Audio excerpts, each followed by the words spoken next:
Hello my lovelies, and welcome to the heart of my home, where I share seasonal recipes to facilitate your well-being. My name's Gee, I'm a naturopath and also co-founder of Wellbeing Wizards, a podcast that shares interesting information about how to stay healthy. So in today's episode, we're going to learn how to make winter chai tea. Now, chai tea is enjoyed throughout the seasons, but every season has its own spicy formula. Let's move on to the ingredients. So what you'll need is some fresh ginger. So I've already sliced mine up. Some green cardamoms.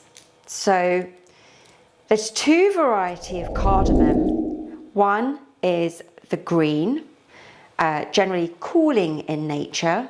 And then we've also got the more pungent dark cardamoms. And that has quite a distinct flavor to it. So I'm going to add one dark cardamom to my pestle and mortar, along with about 4 to 5 pods of green cardamom. We've got some fresh cinnamon. And to that, I'm also going to add some dill seeds. Now, dill is great for the heart and again also for the digestive system, so it really connects with both the digestive and the heart energy. So I'm going to add that to my pestle and mortar, and good old fennel seeds. Now you can find all of these ingredients in any high street continental store or the Asian stores. So I'm going to pound these ingredients together. And really the magic of chai tea is in the energy that you put into creating and combining the ingredients. It's one of my favorite go-tos, especially after a long, stressful day, or even to start my day off in the mornings. So I've already got a pan on the stove with water in it, and I'm just going to add the ingredients to the water, including the ginger. It usually takes about 5 or 10 minutes to really sense the aroma and the ingredients come together. So it's been about 7 minutes and the ingredients have really started to infuse, and you can smell all of those aromatic flavors coming through now. I mean, traditionally chai is drunk throughout the seasons. In summer we have a more cooling chai tea with different herbs, and in winter we enjoy the richness and the fullness of the warming spices. Traditionally we also use black tea, but nowadays, you know, you're welcome to use some of the redbush teas or the decaffeinated varieties.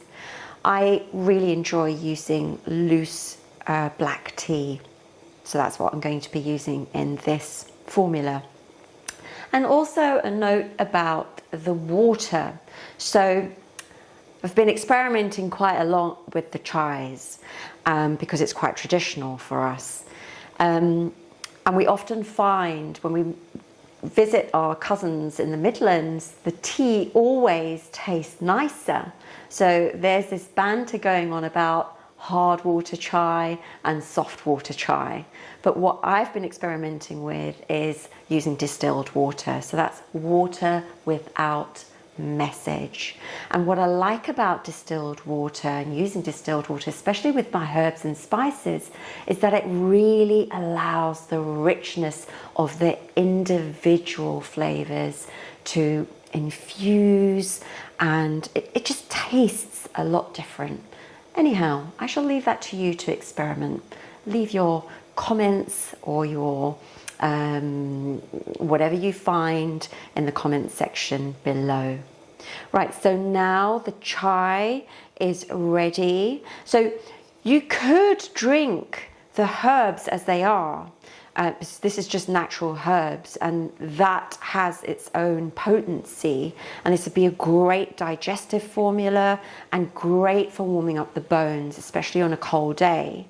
I'm now going to add about a spatula and a half, because I like my tea a little bit strong, of black tea. And this is a mixture of the Indian variety and Assam tea. Now, again, it's up to the individual whether you'd like to add some sugar to the chai as it's brewing. I am a big fan of Jaggery. We used to have sugarcane fields back at home in India, and I just love sugarcane. So Jaggery has some exceptional healing properties. So it's like molasses, and I'm going to add probably 1 and a little bit more to the chai as it's brewing, and let that simmer for 2 or 3 minutes. And you'll know when it's ready because the fullness of that flavor is really released and it becomes a darker texture. It's about 2 or 3 minutes and you can really see the colors come through now. Now, the formula I'm using, it makes about 2 cups of tea, and again, just measure the quantity accordingly. So if you're making 3 cups of tea, you know, use 3 cups, double up on the herbs and the spices. If you want a weaker chai, then add more water to it. If you want a denser, deeper taste, then half the water. So now you're quite welcome to drink this chai without milk as it is. So that's ready now. So you can have this as black chai, I suppose. But I really enjoy adding milk and having it the traditional way. And so I'm going to add some goat's milk to this chai to finish it off. And again, it's just enough to give it a creamy texture. And I'm going to let that boil through. A lot of people add double the quantity of milk and make it very milky.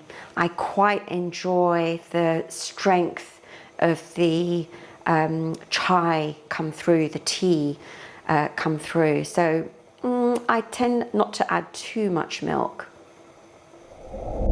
So you bring it to the boil. It's just been simmering for about a minute. So in total, it should take about 10 minutes, maybe less.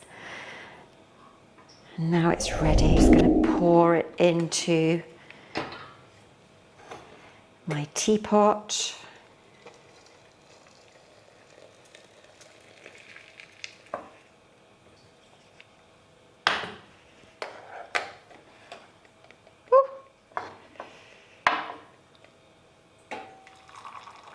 And there you go. Chai tea, the winter recipe. Enjoy.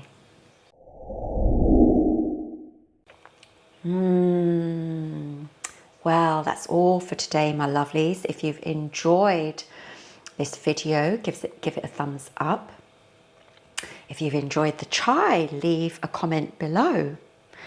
And if you're curious about creating vibrant health using the healing power of food, please press subscribe so that you're notified of my upcoming videos as I post them.